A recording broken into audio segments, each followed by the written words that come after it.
कोलकाता का एसएसकेएम अस्पताल बंगाल की सियासत का नया केंद्र बना हुआ है। अस्पताल में जख्मी ममता बनर्जी का इलाज चल रहा है और अस्पताल के बाहर उनके चाहने वाले उनके समर्थन में जमा होने लगे हैं। और खास तौर पर ममता बनर्जी का वीडियो संदेश सामने आने के बाद उनके चाहने वालों की भीड़ बढ़ने लगी। ममता बनर्जी ने अपने वीडियो संदेश में अपनी चोट के बारे में बताया। আমার হাত পায়ে চোট আছে, বোন ইনজুরি আছে, লিগামেন্টে আছে। ये वीडियो किसी मोबाइल फोन से शूट किया गया, जिसकी शुरुआत में उनका पूरा बेड और पैर पर लगा प्लास्टर साफ दिखा। फिर कैमरा ममता के चेहरे के पास पहुंचा और ममता ने धीमी आवाज में अपनी बात कही। ऐसा लगा जैसे ममता को ज्यादा बोलने में भी तकलीफ हो रही है, लेकिन उन्होंने ये साफ किया कि वो चुनाव प्रचार के लिए चोट ठीक होने का इंतजार नहीं करेंगी। আমার মিটিং টিটিং আমি কিছুই নষ্ট করব না, বাট হয়তো আমাকে কিছুদিন হুইল চেয়ারে করতে হবে, সেটা আপনাদের সহযোগিতা চাইব। दूसरी तरफ अस्पताल के बाहर लोगों की भीड़ जुटती रही। माँ यदि कोई अस्पताल में रहे तो उसका संतान लोग तो घर में नहीं रह सकता है ना। एक बोर्ड पर लोगों ने गेट वेल सून के संदेश लिखने शुरू कर दिए। छात्रों का एक संगठन भी अस्पताल परिसर में ही मार्च करने निकल पड़ा।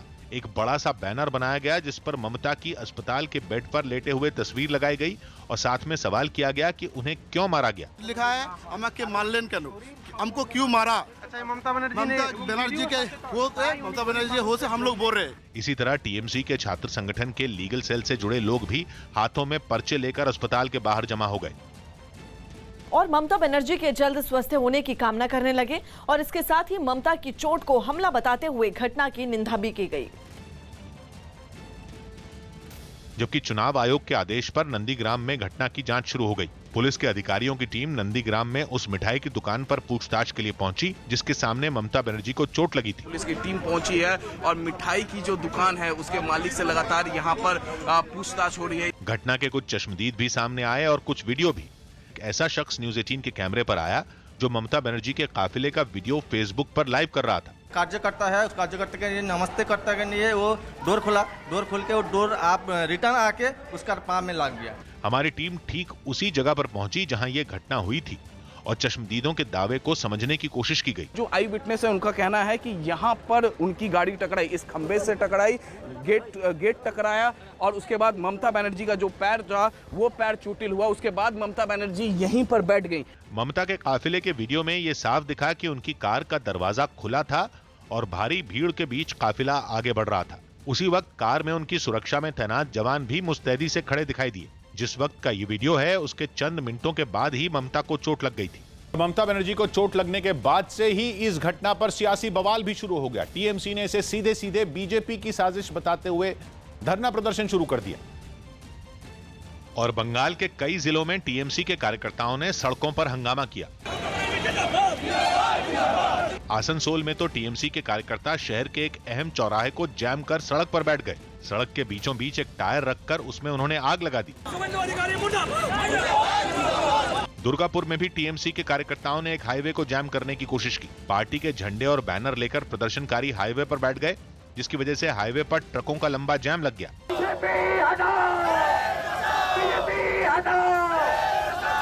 उत्तर 24 परगना में पुलिस को हालात संभालने के लिए रेलवे स्टेशन पहुंचना पड़ा। स्टेशन पर टीएमसी के कार्यकर्ताओं ने एक ट्रेन को रोक दिया था, जिसकी वजह से ट्रेन में सवार लोग स्टेशन पर ही फंसे रहे। राजधानी कोलकाता में भी टीएमसी के नेता नारेबाजी करते हुए सड़क पर उतरे। टीएमसी के कार्यकर्ता सड़कों पर उतर आए हैं, टीएमसी के कार्यकर्ता प्रदर्शन कर रहे हैं और सीधा आरोप बीजेपी के ऊपर है। टीएमसी नेताओं के इस प्रदर्शन की वजह से कोलकाता की सड़कों पर ट्रैफिक की रफ्तार सुस्त पड़ गई।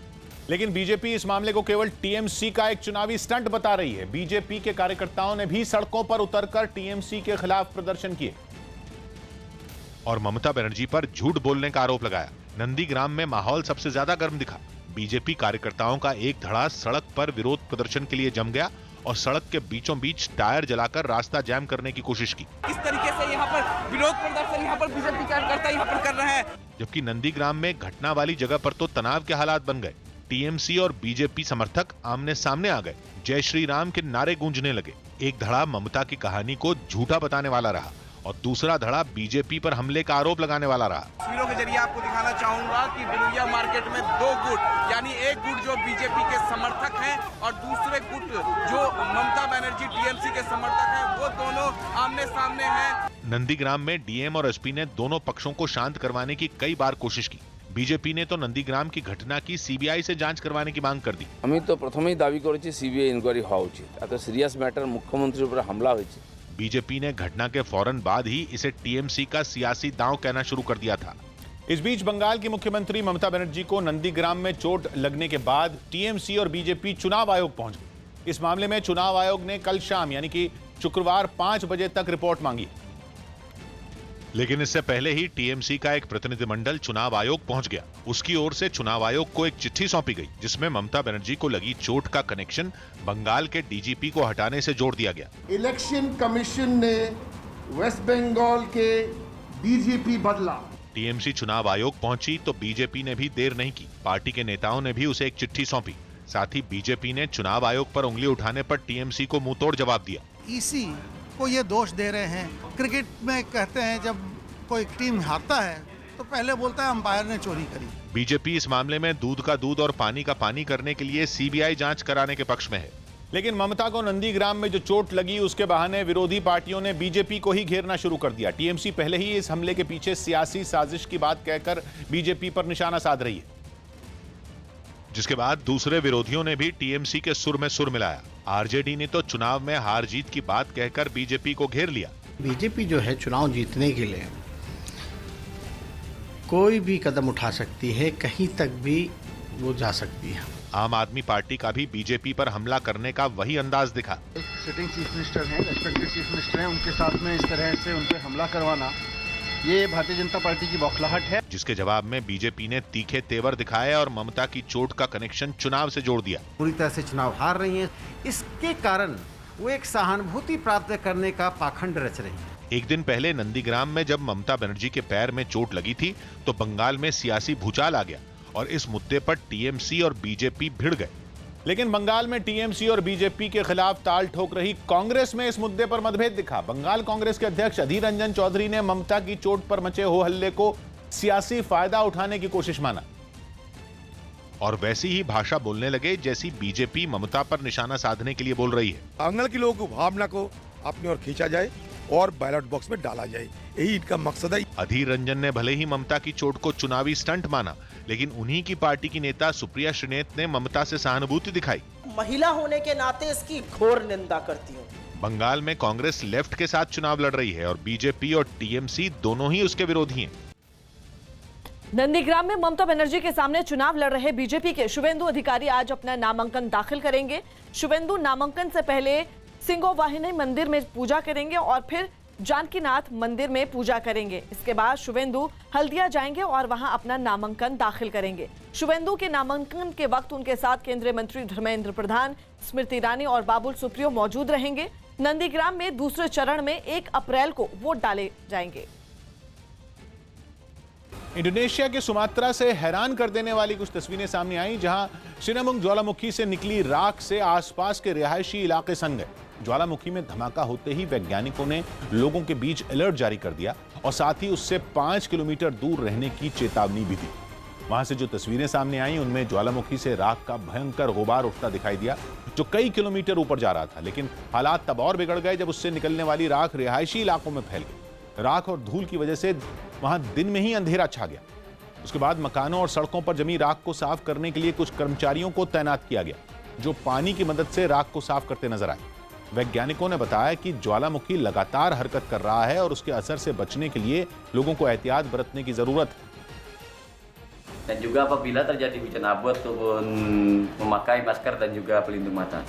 इसके अलावा वैज्ञानिकों ने लोगों को लावे के खतरे और उससे निकलने वाली जहरीली गैसों से भी सावधान रहने की सलाह दी। सिनेमाघरों में फिल्म रूही रिलीज हो गई। राजकुमार राव, वरुण शर्मा और जानवी कपूर की फिल्म रूही सिनेमाघरों में रिलीज कर दी गई।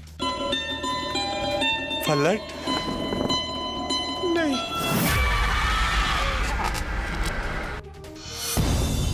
कनाडा के टोरंटो में प्रधानमंत्री मोदी की कुछ होर्डिंग्स लगाई गईं और कोरोना वैक्सीन देने के लिए उन्हें धन्यवाद दिया गया। भारत ने इस मुश्किल घड़ी में कई देशों तक कोरोना वैक्सीन पहुंचाई है, जिनमें कनाडा भी शामिल है। भारतीय क्रिकेटर वेदा कृष्णमूर्ति ने सोशल मीडिया पर एक वीडियो शेयर किया जिसमें वो साथी खिलाड़ियों के साथ डांस करती नजर आईं।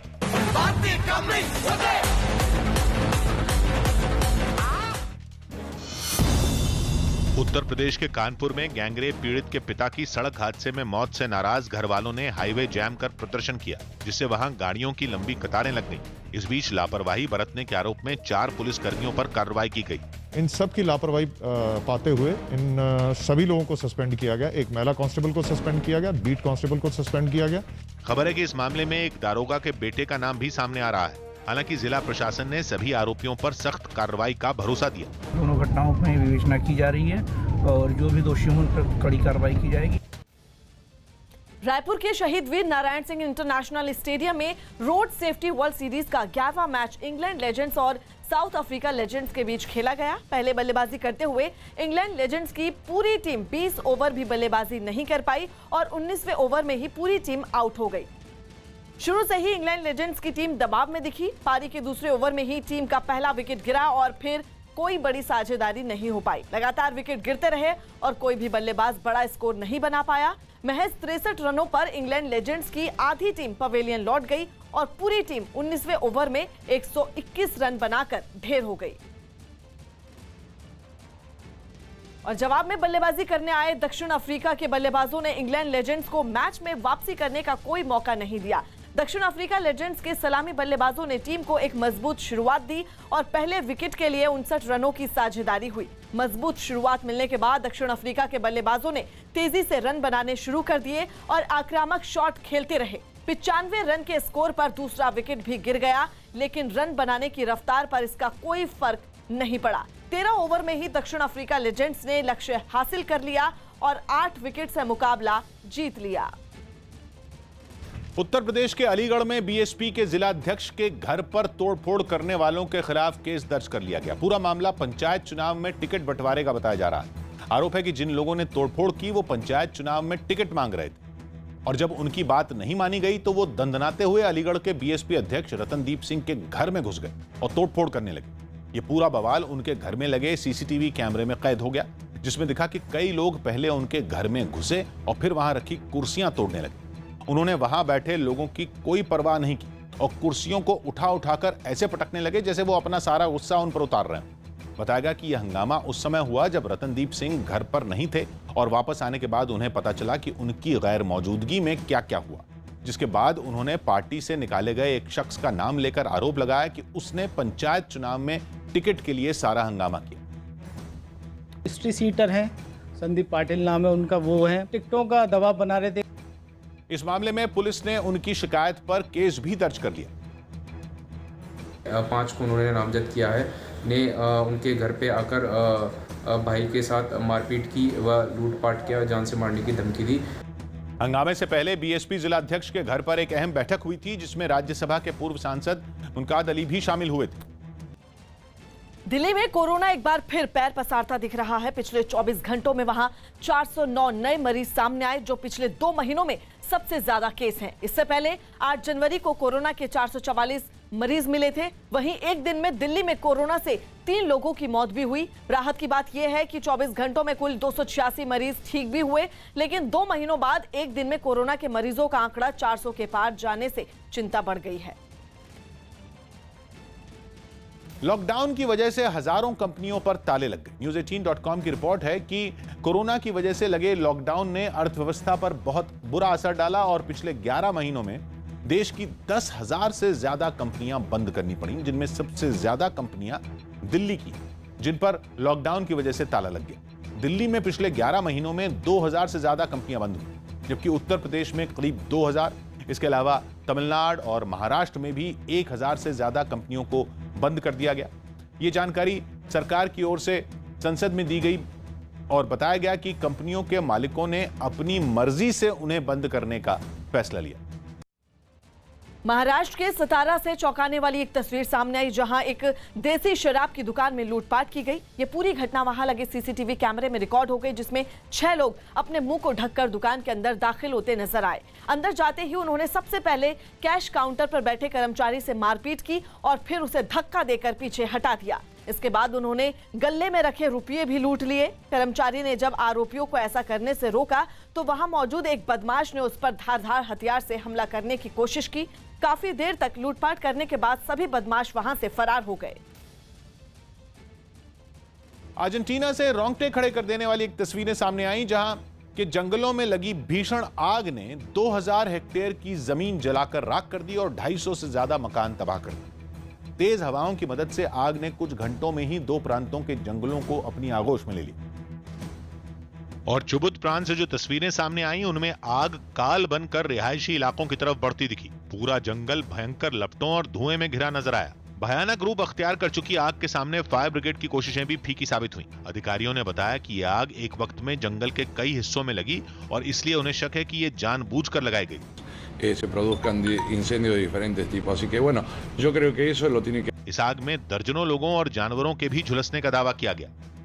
राजस्थान में रेप की घटनाओं पर केंद्रीय मंत्री प्रकाश जावड़ेकर ने गहलोत सरकार पर निशाना साधा।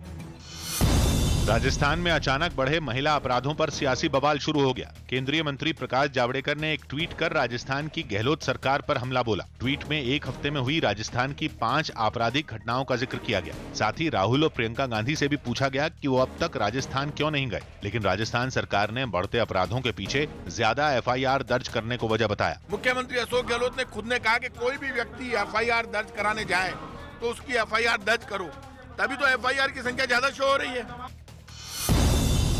राहुल गांधी ने ट्वीट कर केंद्र सरकार पर हमला किया। उन्होंने अपने इस ट्वीट में लिखा कि भारत अब लोकतांत्रिक देश नहीं रहा। इस ट्वीट में उन्होंने स्वीडन के वीडेम इंस्टीट्यूट की रिपोर्ट का हवाला दिया। हालांकि बीजेपी ने राहुल के इस ट्वीट पर पलटवार करने में देर नहीं लगाई।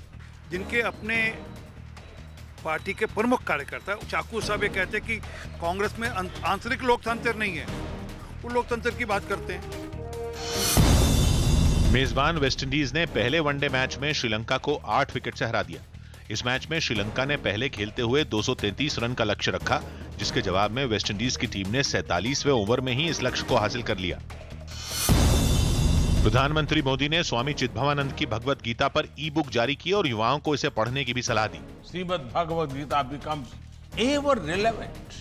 It could provide strength and direction. आज पीएम मोदी और अमेरिका के नए राष्ट्रपति जो बाइडेन वर्चुअली एक दूसरे के सामने होंगे। मौका होगा क्वाड के पहले शिखर सम्मेलन का, जिसमें पीएम मोदी और जो बाइडेन के अलावा ऑस्ट्रेलिया और जापान के प्रधानमंत्री भी हिस्सा लेंगे। इस बैठक में चीन के बढ़ते दखल को लेकर हिंद प्रशांत क्षेत्र को खुला रखने के मसले पर चर्चा के अलावा वैश्विक, क्षेत्रीय और जलवायु परिवर्तन के मसलों पर भी चारों देश चर्चा करेंगे। इतना ही नहीं, कोरोना से निपटने और वैक्सीन पर भी चारों देशों के नेता चर्चा कर सकते हैं।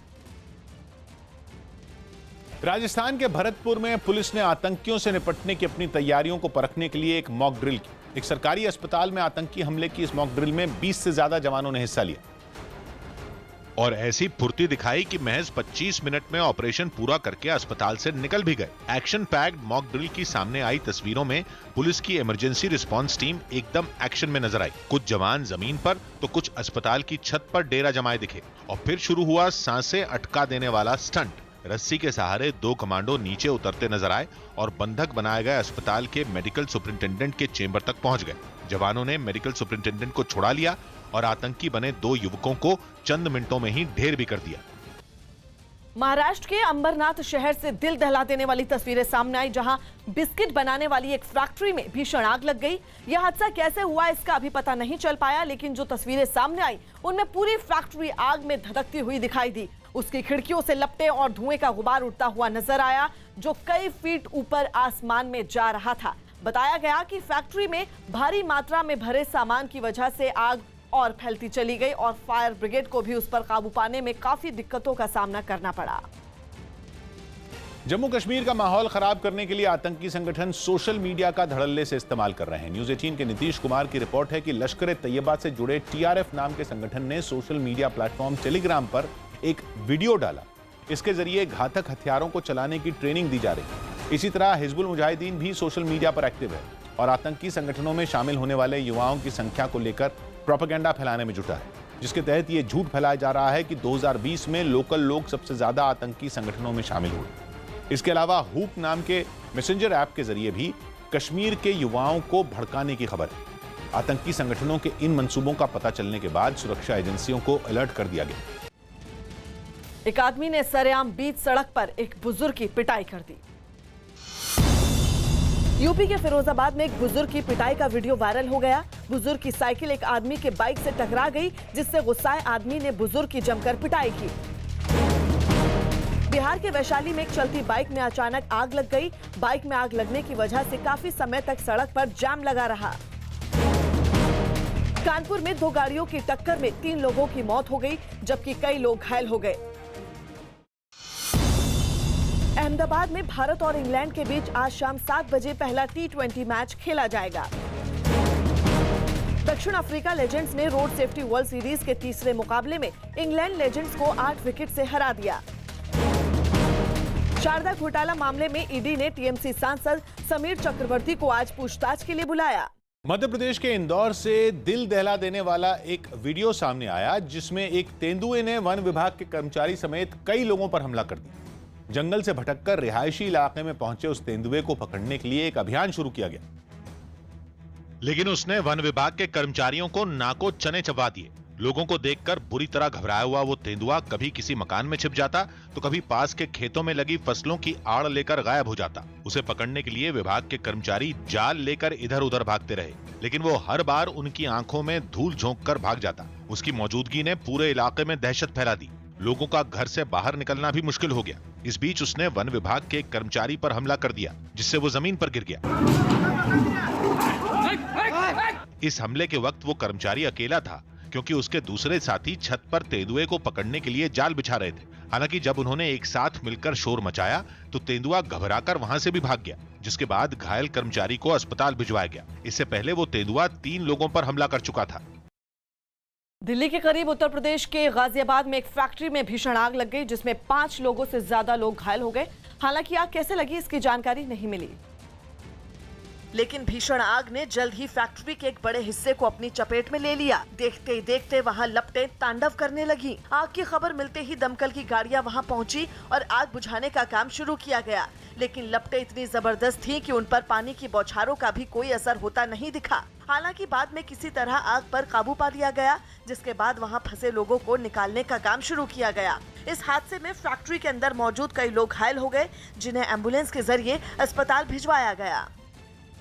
महाराष्ट्र में कोरोना के मरीजों की संख्या लगातार बढ़ने और चेतावनी जारी होने के बावजूद लोग नहीं सुधर रहे। पिछले 24 घंटे में पूरे राज्य में कोरोना के 14,000 से भी ज्यादा नए मरीज सामने आए, लेकिन इसके बावजूद लोग लापरवाही बरतते दिखाई दिए। सड़कों पर कई लोग अब भी बिना मास्क के नजर आए, तो कई जगहों पर लोगों की भीड़ भी दिखाई दी। कई जगहों पर लोग एक दूसरे से तय दूरी बनाना भी भूल गए। महाशिवरात्रि के मौके पर कुछ लोग तो मंदिरों में भी पहुंच गए। हालांकि कोरोना की वजह से उन्हें अंदर जाने की इजाजत नहीं मिली। सभी मंदिरों के बाहर बैरिकेड लगा दिए गए, जिस पर श्रद्धालु भड़क गए। मुंबई पुलिस की और सरकार की पूरी कोशिश है कि यहाँ पे जमावड़ा ना लगे और कोविड-19 से लोगों को बचाया जा सके। मुंबई के वर्ली इलाके से भी ऐसी ही तस्वीरें सामने आई। वहाँ भी बाजारों में लोगों का जमावड़ा दिखा। लोगों के चेहरे पर मास्क तो दिखे, लेकिन कई लोगों ने उन्हें सही तरीके से नहीं पहना। ये वर्ली का सब्जी मार्केट इलाका है, लेकिन कई लोग अभी भी यहाँ पर मास्क नहीं लगा रहे हैं। इस बीच राज्य के मुख्यमंत्री उद्धव ठाकरे ने एक बार फिर लोगों से कोरोना के नियमों का पालन करने की अपील की। लॉकडाऊन करावं लागेल आणि म्हणून माझी पुन्हा एकदा विनंती आहे की एकतर लसीकरण करून घ्या आणि बाहेर अनावश्यक गर्दी टाळा।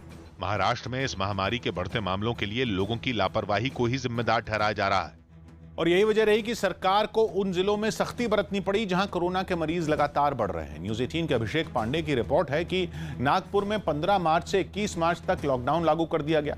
इस दौरान फैक्ट्रियां खुली रहेंगी और सरकारी दफ्तरों में 25% कर्मचारी ही काम कर सकेंगे, लेकिन निजी दफ्तरों को बंद रखने का आदेश दिया गया। जिले में स्वास्थ्य सेवाओं को भी लॉकडाउन से अलग रखा गया है। नागपुर के अलावा औरंगाबाद में रात 9 बजे से सुबह 7 बजे तक के लिए लॉकडाउन लागू किया गया। हालांकि शनिवार और रविवार को औरंगाबाद में पूरी तरह से लॉकडाउन रहेगा।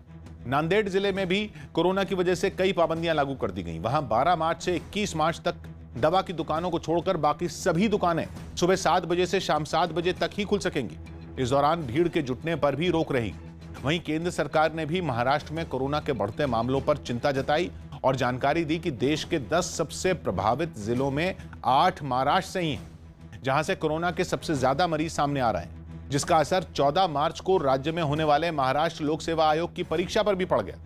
परीक्षा के मुद्दे पर जब 5वीं बार इस महामारी की वजह से स्थगित करना पड़ा, जिसके बाद इस परीक्षा के लिए दिन रात तैयारी करने वाले उम्मीदवार भड़क गए और उन्होंने सड़क पर उतरकर अपना विरोध जताया। पुणे से सामने आई तस्वीरों में हजारों की संख्या में उम्मीदवार एक ही जगह पर इकट्ठा हुए और सड़क जाम कर प्रदर्शन किया। इस दौरान किसी ने भी एक दूसरे से दूरी बनाए रखने के नियम का ख्याल नहीं रखा।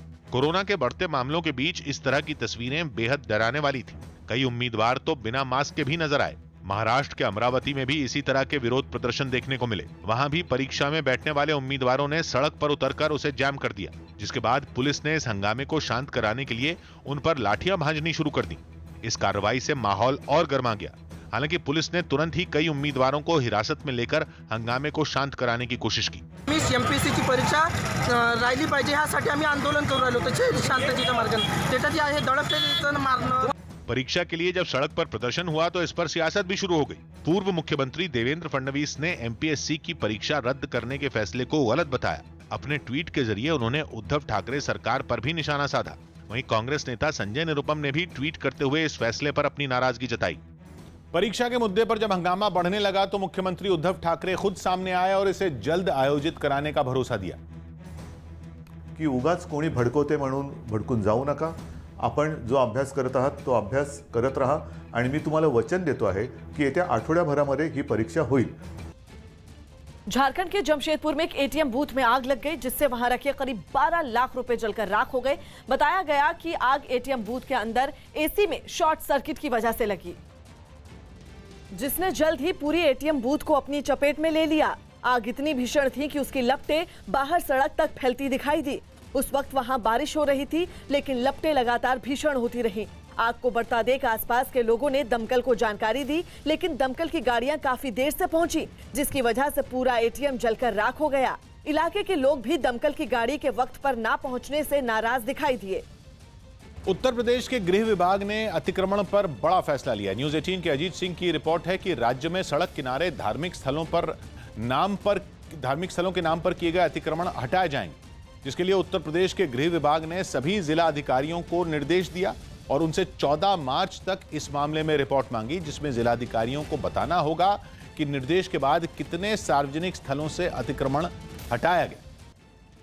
आगरा में हिंदू महासभा नाम के संगठन के कुछ कार्यकर्ताओं ने ताजगंज थाने के बाहर प्रदर्शन किया।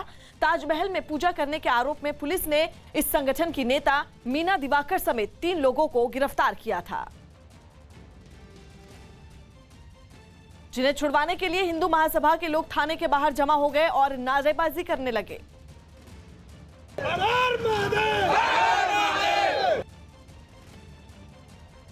प्रदर्शन कर रहे लोगों ने पुलिस से सभी को जल्द छोड़ने की मांग की और ऐसा ना करने पर चेतावनी भी दे डाली। अगर मीना दिवाकर को रिहा नहीं करा तो आगरा के अंदर उर्स कार्यक्रम होने नहीं देगा हिंदू महासभा। इस बीच जिन 3 लोगों को पुलिस ने पकड़ा था, उनमें एक ने इस कार्रवाई के विरोध में थाने में डांस करना शुरू कर दिया। हर हर महादेव, हर हर महादेव, हर हर भोले, बम बम भोले। हालांकि पुलिस पर इन सब का कोई असर नहीं हुआ और उसने अपनी आगे की कार्रवाई पूरी की। इन लोगों के खिलाफ 153A आईपीसी की धारा में मुकदमा पंजीकृत करके इन लोगों को जेल भेजा जा रहा है। इससे पहले पुलिस ताजमहल में पूजा करने के आरोप में 3 लोगों को पकड़कर थाने ले गई। दुनिया को कोरोना वायरस नाम का नासूर देने वाला चीन अब विदेश जाने वाले अपने नागरिकों को वायरस पासपोर्ट बांटेगा, ताकि उन्हें वहां आराम से एंट्री मिल जाए।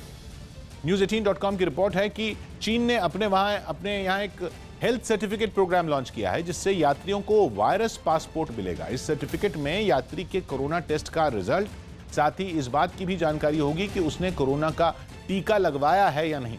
चीन को उम्मीद है कि इस सर्टिफिकेट से उसके नागरिकों के अंतर्राष्ट्रीय सफर को दोबारा पटरी पर लाने में मदद मिलेगी। हालांकि ये साफ नहीं है कि दूसरे देश चीन के इस डिजिटल हेल्थ सर्टिफिकेट को तवज्जो देंगे या नहीं।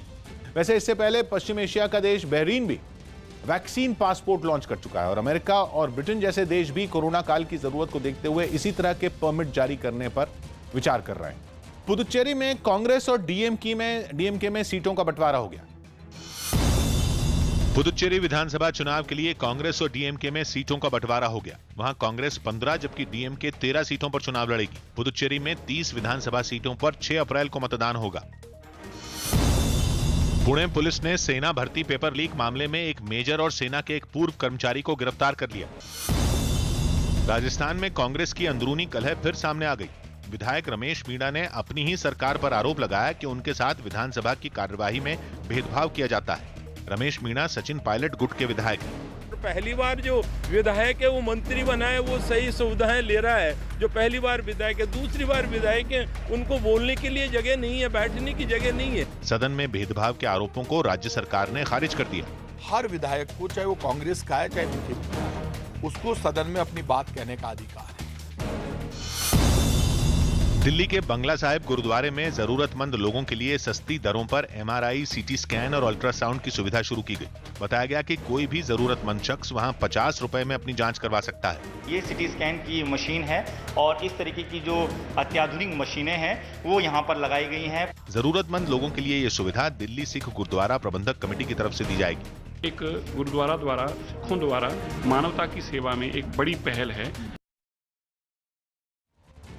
जैसे जैसे मतदान के दिन करीब आते जा रहे हैं, पश्चिम बंगाल में सियासी झगड़े तेज हो रहे हैं। पश्चिम बंगाल के कूच बिहार में बीजेपी के दफ्तर में जमकर तोड़फोड़ की गई। वहां के तूफानगंज में बने बीजेपी के दफ्तर में लगे झंडे और बैनर को उखाड़ दिया गया। वहां खड़ी साइकिलें भी तोड़ दी गई। बीजेपी कार्यकर्ताओं ने तोड़फोड़ के लिए TMC के कार्यकर्ताओं पर आरोप लगाया और इतना ही नहीं, घटना के विरोध में बीजेपी के कार्यकर्ताओं ने प्रदर्शन भी किया। अर्जेंटीना के मशहूर फुटबॉलर डिएगो माराडोना के निधन के 3 महीने बाद उन्हें इंसाफ दिलाने के लिए प्रदर्शन शुरू हो गए। माराडोना की दिल का दौरा पड़ने से मौत हो गई थी और उससे कुछ हफ्ते पहले ही उनकी ब्रेन सर्जरी हुई। अब अर्जेंटीना में इस बात की जांच हो रही है कि कहीं इलाज में लापरवाही तो माराडोना की मौत की वजह नहीं बनी। यही बात माराडोना को अपना भगवान मानने वाले बर्दाश्त नहीं कर पाए और राजधानी ब्यूनस आयर्स में उनके सैकड़ों फैन अपने काम धंधे छोड़कर सड़कों पर जमा हो गए। ड्रम बजा बजाकर उन्होंने माराडोना को इंसाफ दिलाने की मांग की।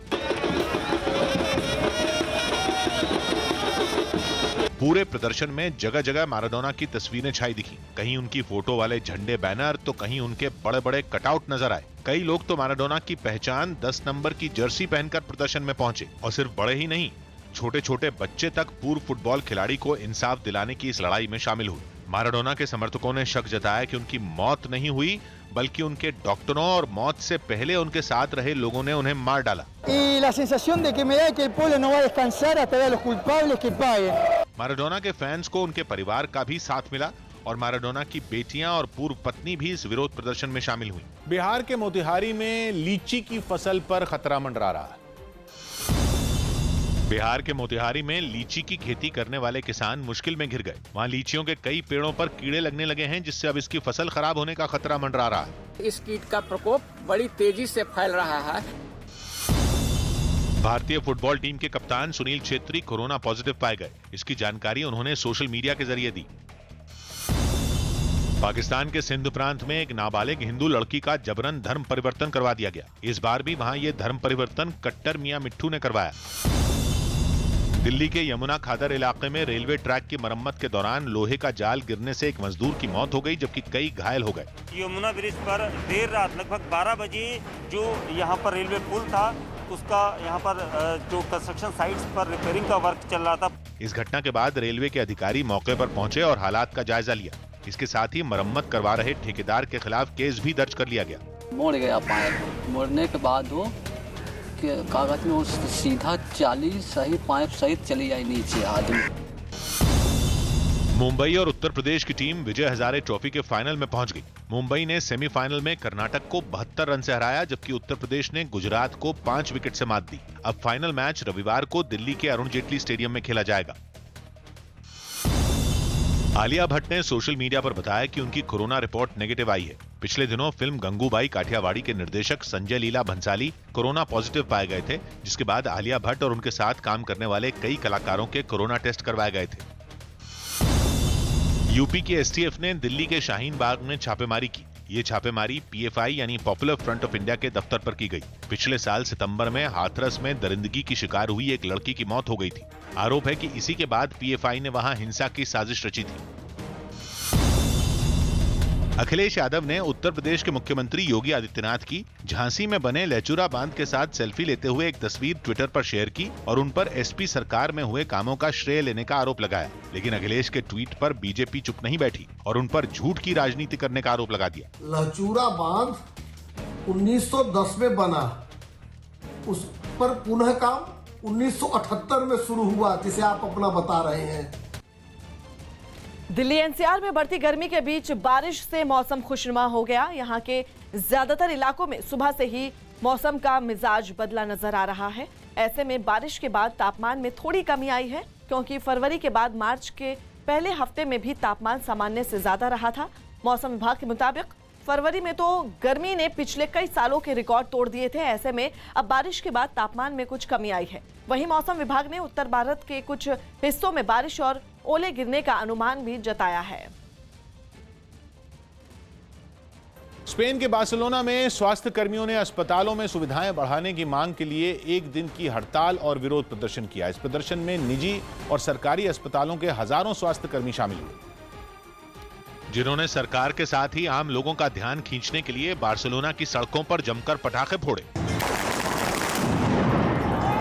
वो सभी हाथों में झंडे, पोस्टर और तख्तियां लेकर सड़कों पर उतरे और अपनी मांगों के लिए जोर शोर से नारे लगाने लगे। उनमें बड़े पैमाने पर महिलाएं भी शामिल थीं।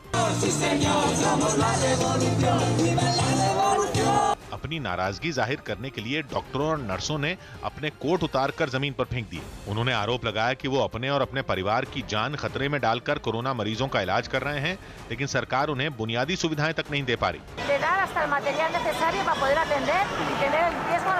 प्रदर्शनकारियों ने ये भी चेतावनी दी कि जब तक उनकी मांगें पूरी नहीं होती तब तक वो ऐसे प्रदर्शन करते रहेंगे। प्रधानमंत्री की मां ने कोरोना का टीका लगवाया। प्रधानमंत्री मोदी की मां ने भी कोरोना की वैक्सीन लगवाई। इस पर पीएम ने एक ट्वीट किया और सभी लोगों से यह टीका लगवाने की अपील की। महाशिवरात्रि पर श्रीलंका में भारतीय उच्चायुक्त गोपाल बागले ने राम सेतु के पास पूजा की। दिल्ली में आम आदमी पार्टी के विधायक राघव चड्ढा की कोरोना रिपोर्ट पॉजिटिव आई। इसके बाद उन्होंने खुद को सबसे अलग कर लिया। गुजरात के नवसारी में भजन गायक कीर्तिदान गढ़वी के कार्यक्रम में जमकर नोट बरसाए गए। वहां महाशिवरात्रि के मौके पर भजन का एक कार्यक्रम रखा गया था और मंच पर मौजूद गायक कीर्तिदान गढ़वी भजन गा रहे थे। थोड़ी ही देर में एक छोटा बच्चा नोटों की गड्डी लेकर मंच पर चढ़ आया और उनके ऊपर नोट बरसाने लगा।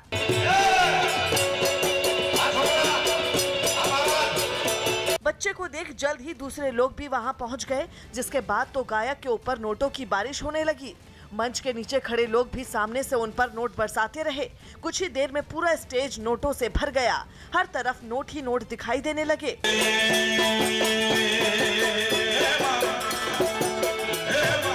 बताया गया कि इस तरह जो रकम इकट्ठा हुई उसे समाज सेवा के कामों में ही खर्च किया जाएगा। जो भी लक्ष्मी, जो भी रकम इकट्ठी होती है वो चैरिटी के लिए, अच्छे काम के लिए इसका यूज किया जाता है। गुजरात खासकर नवसारी से पहले भी इस तरह नोटों की बारिश के वीडियो सामने आ चुके हैं। इस बार भी जब कीर्तिदान गढ़वी वहां भजन गाने पहुंचे तो लोगों ने उन पर नोटों की बारिश कर दी। बिहार के दरभंगा में नगर निगम की कार्रवाई से नाराज लोगों ने सड़क जाम कर प्रदर्शन किया। उनका आरोप है कि प्रशासन ने बिना सूचना दिए अतिक्रमण हटाने की कार्रवाई की, जिसमें कई लोग घायल हो गए। और इस बात से गुस्साए लोगों ने हंगामा करना शुरू कर दिया। पहले तो उन्होंने सड़क पर टायर जलाकर पूरी कार्रवाई का विरोध किया और फिर बीच चौराहे पर धरने पर बैठ गए। नगर निगम की कार्रवाई से भड़के लोगों ने वहां के सभी रास्तों को भी बंद कर दिया। दुकानदार जो रोड साइड में बसे हुए थे उनके ऊपर बिना सूचना का जबरदस्ती बुलडोजर चला गया। प्रदर्शनकारियों ने अपने नुकसान की भरपाई के अलावा सरकार से नगर आयुक्त के तबादले की भी मांग की। जबरन दुकान में तोड़-फोड़ की है, जिसमें कितनी महिलाएं घायल हो गई है। इसके साथ ही आरोप लगाया गया कि अतिक्रमण हटाने के दौरान नगर निगम के लोगों ने सामान और पैसों की लूट की। ब्रह्म कुमारी संस्था के प्रमुख के निधन पर प्रधानमंत्री ने दुख जताया। आध्यात्मिक संगठन ब्रह्म कुमारीज की प्रमुख दादी हृदय मोहिनी का मुंबई में निधन हो गया। वो 93 साल की थी। उनके निधन पर प्रधानमंत्री मोदी और गृह मंत्री अमित शाह समेत कई नेताओं ने दुख जताया। पाकिस्तान की T20 लीग PSL का आयोजन अब जून में होगा। पाकिस्तान क्रिकेट बोर्ड ने यह जानकारी दी। पिछले हफ्ते कुछ खिलाड़ियों की कोरोना रिपोर्ट पॉजिटिव आने पर PSL को बीच में रोकना पड़ा था। ओडिशा के मयूरभंज में हुई बारिश से वहां जंगल में लगी आग बुझ गई। अचानक हुई इस बारिश से वन विभाग की टीम ने भी राहत की सांस ली। इतना ही नहीं, बारिश देखकर आग बुझाने में जुटी एक कर्मचारी तो नाचने ही लग गई।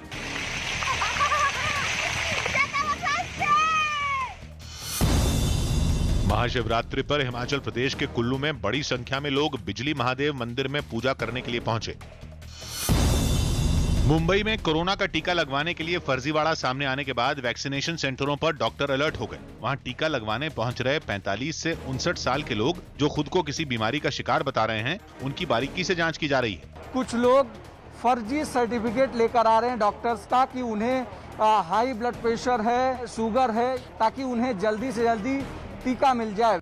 वहीं महाराष्ट्र सरकार भी फर्जी सर्टिफिकेट के आधार पर टीका लगवाने वालों पर पूरी नजर रख रही है। जहाँ भी जानकारी आ रही है वहाँ भी हम जांच कर रहे हैं और जो भी वहाँ झूठा साबित हो रहा है उसके ऊपर कार्रवाई हो रही है। उत्तर प्रदेश के फिरोजाबाद से एक परेशान करने वाला वीडियो सामने आया। वहां एक मोटरसाइकिल सवार ने पहले तो बुजुर्ग को टक्कर मारकर गिरा दिया और फिर शिकायत करने पर उन्हीं की जमकर पिटाई भी की, जिसका एक सीसीटीवी वीडियो भी सामने आया। वीडियो में मोटरसाइकिल की टक्कर से बुजुर्ग की साइकिल गिरती हुई दिखाई दी।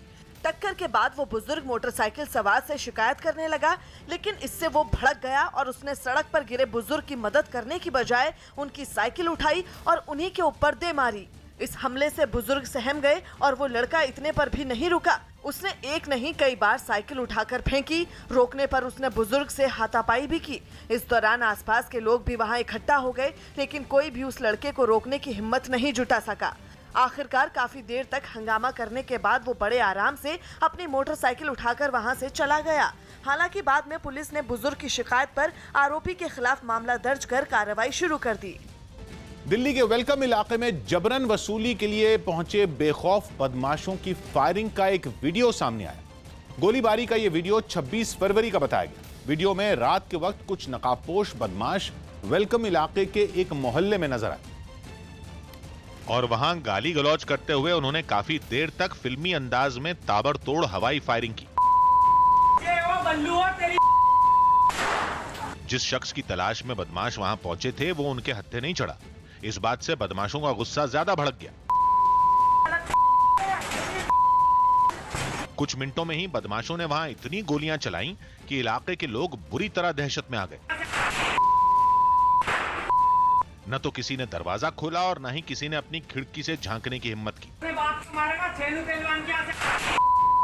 बहुत देर तक गुंडागर्दी करने के बाद जब सभी बदमाश वहां से निकले तो जाते जाते पूरे मोहल्ले को चेतावनी दे गए। समझा लिया बल्लू को। बताया गया कि दिल्ली की मंडोली जेल में बंद एक अपराधी के कहने पर हथियारबंद बदमाशों ने वहां गोलीबारी की। और यह बात भी सामने आई कि जिस शख्स की तलाश में वो गए थे उसे ये बदमाश पहले भी धमका चुके थे। पीड़ित शख्स ने पुलिस में जो रिपोर्ट दर्ज करवाई उसके मुताबिक 25 फरवरी को उसका एक रिश्तेदार उसके पास आया था और 20,000 की अवैध वसूली की मांग कर रहा था।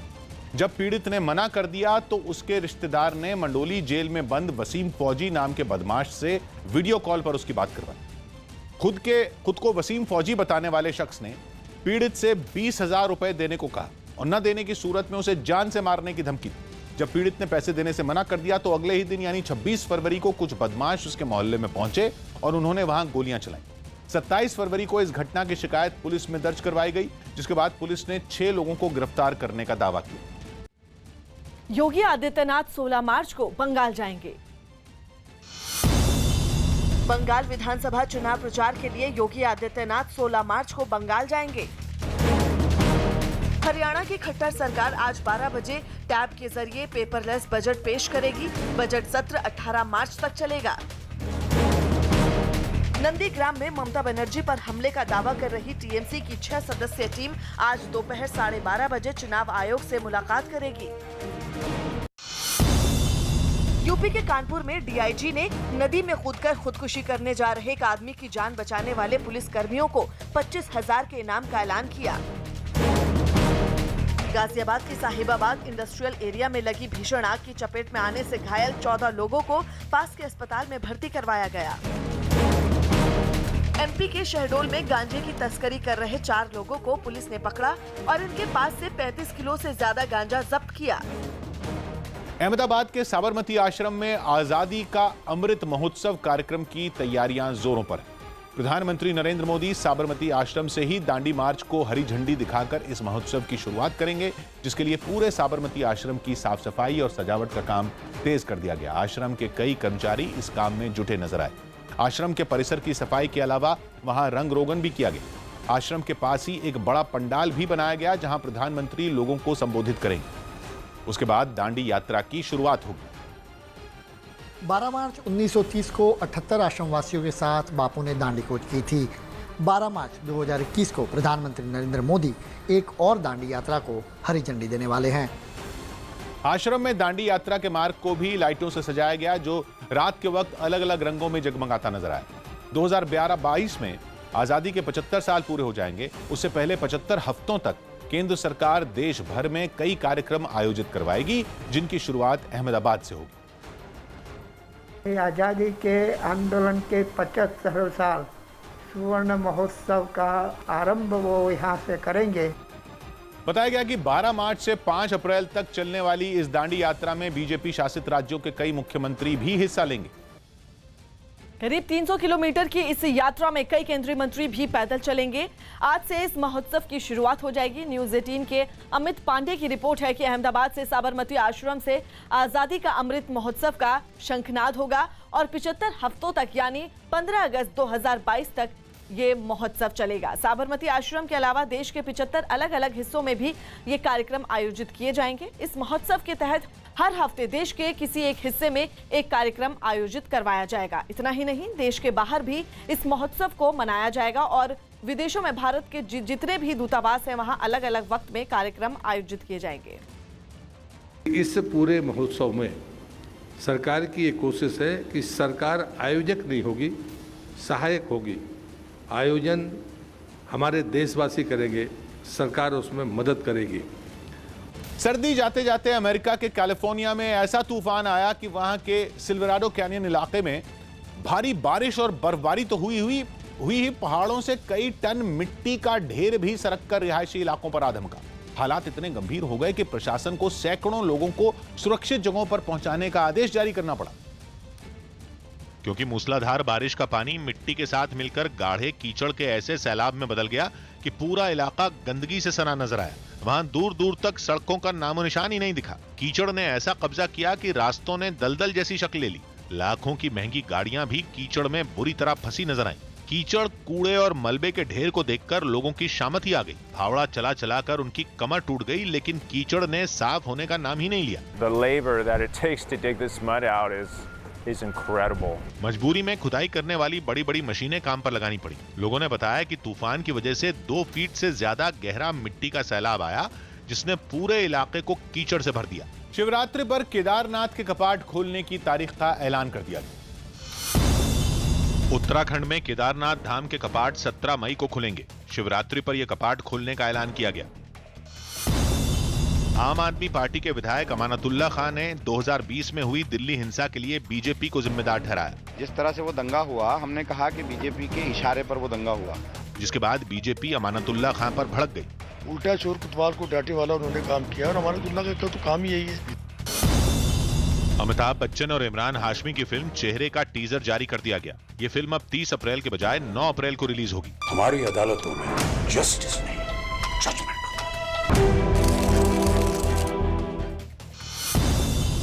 मुंबई के बांद्रा इलाके के एक पार्क में रहस्यमयी मोनोलिथ देखा गया। मोनोलिथ चमकीली धातु का एक खंबे जैसा आकार होता है, जो दुनिया के कुछ हिस्सों में पहले भी देखा जा चुका है। मुंबई के पार्क में जो मोनोलिथ देखा गया, उसकी लंबाई करीब 7 फीट बताई गई। पार्क में मोनोलिथ की खबर फैलने के बाद कई लोग वहां उसे देखने पहुंचे। लोगों में और उत्साह आएगी और मैं समझता हूं कि और लोग आके देखना चाहेंगे और कहा ना कहा हर एक अपनी तरीके से उसका जो मिस्ट्री सॉल्व करने की कोशिश करेगा। इस मोनोलिथ पर कुछ नंबर भी लिखे नजर आए, लेकिन मोनोलिथ की तरह उन नंबरों का रहस्य भी नहीं सुलझ सका। आखिरकार ये मोनोलिथ कब आया, किसने रखा, ये अभी तक बड़ा सवाल बना हुआ है।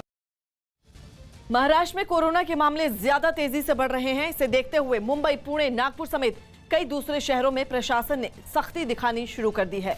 महाराष्ट्र के औरंगाबाद में म्युनिसिपल कमिश्नर, कलेक्टर समेत कई और दूसरे अधिकारी खुद सड़क पर उतरे और लोगों को मास्क लगाने और कोरोना के नियमों का सख्ती से पालन करने की नसीहत दी। इस दौरान ये अधिकारी कई दुकानों में गए और वहां मास्क, सैनिटाइजर जैसी चीजों की पड़ताल की। सड़क पर भी जो बिना मास्क के दिखाई दिए उन्हें अधिकारियों ने टोका और जुर्माना भी लगाया। ना वजह घर से बाहर नहीं निकलिए, भीड़ नहीं करिए, सोशल डिस्टेंसिंग रखिए। ये पिछले 1 साल से बताया जा रहा है, लेकिन लोग मास्क पहनते नहीं हैं और अनावश्यक भीड़ करते दिखते हैं, तो अब इनके ऊपर कार्रवाई हो रही है। ऑटो रिक्शा में अगर बिना मास्क के लोग दिखाई पड़ेंगे तो फिर ऑटो रिक्शा सीज करने की कार्रवाई होगी, आईपीसी में गुना दाखिल किया जाएगा। उसी तरह जो लोग बिना मास्क के घूम रहे हैं उन पर दंड करना चालू है और तेजी से इसको दंड को आगे बढ़ाया जाएगा। रिहायशी इलाके में घुसे तेंदुए को वन विभाग की टीम ने पकड़ लिया।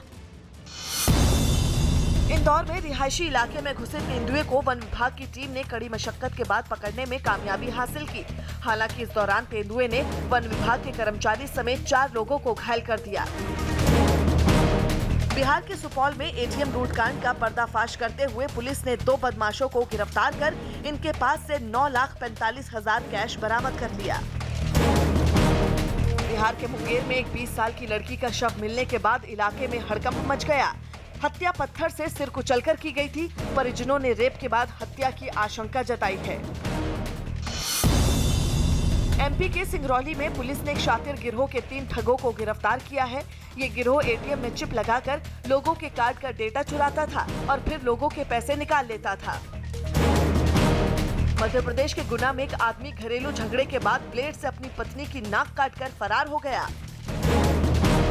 झारखंड के जमशेदपुर में एक एटीएम में भीषण आग लगने की वजह से एटीएम में रखे करीब 12 लाख रुपए जलकर राख हो गए। इंडोनेशिया के वेस्ट जावा से परेशान कर देने वाली तस्वीरें सामने